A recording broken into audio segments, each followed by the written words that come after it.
Why hadn't Anya told me? Why hadn't she confided in me as I'd confided in her? Fury filled me, not at her, but at my father, the monster in front of me smoking his cigar and casually flipping through a series of photographs from a recent high-fashion shoot. I was going to find Anya. I would bring her back. I would make things right. Almost as if he could read my mind, my father set down a photo, the smile slipping. "Don't even think of going after her," he said. "You had your fun. It's time to grow up."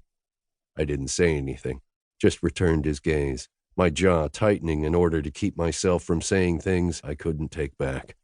Because as much as I hated my father in that moment, I was aware that I was still a minor, still just 17 and completely dependent on him and his money.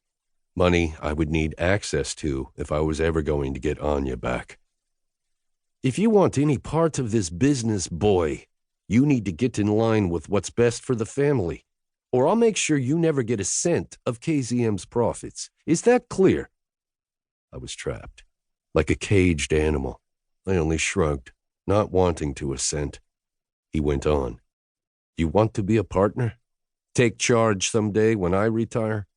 I did, but it killed me to admit it. "Yes," I finally ground out. "Then you'll do exactly as I say." He came around the desk, leaning against it so he could look down at me as he smoked. "Zoriches always look out for each other.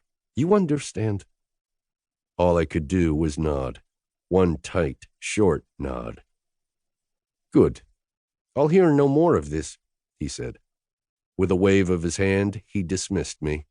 I trudged out of his office, defeated and at a loss, and furious.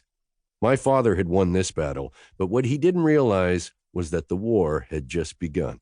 From now on, I would play smart and I would play quietly, because I had to get Anya back. I had to fix what my father had broken, no matter what. The stakes were too high, the victory too important.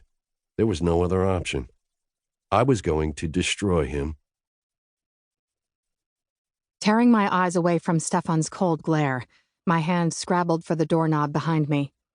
I burned with rage at the sight of my husband standing there beside my father, both of them completely impassive despite my horror over the explosive, dark secret behind KZ Modeling's business. A secret I'd just revealed that I had figured out on my own. "Tori," my father began. "Just don't." I shook my head, fury making my voice tremble. It was almost like I was watching the scene from outside my body. My logical mind had retreated, gone somewhere else. I had never felt more betrayed in my life. My gaze shifted between my father and Stefan, the reality of the situation still sinking in. How could they have known about this, been a part of this?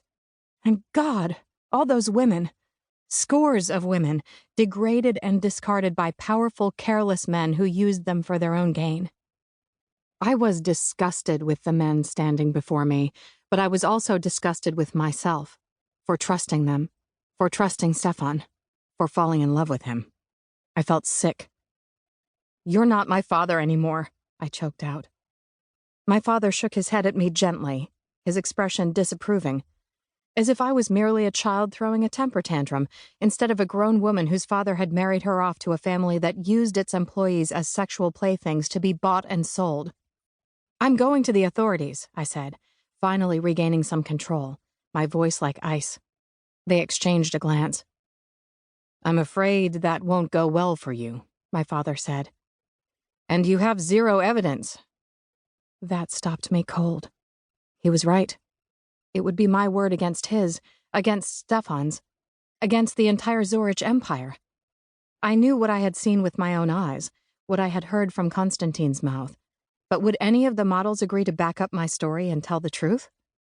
Would they testify if there could be retribution, if they could lose their jobs or be harmed for talking? Could they find strength in their own numbers? "I have witnesses," I bluffed. "They'll stand with me."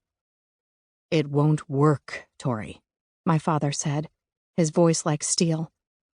"You're not outside the law," I spat. I glared at my husband. "And neither are you, or your father, or the whole KZM agency.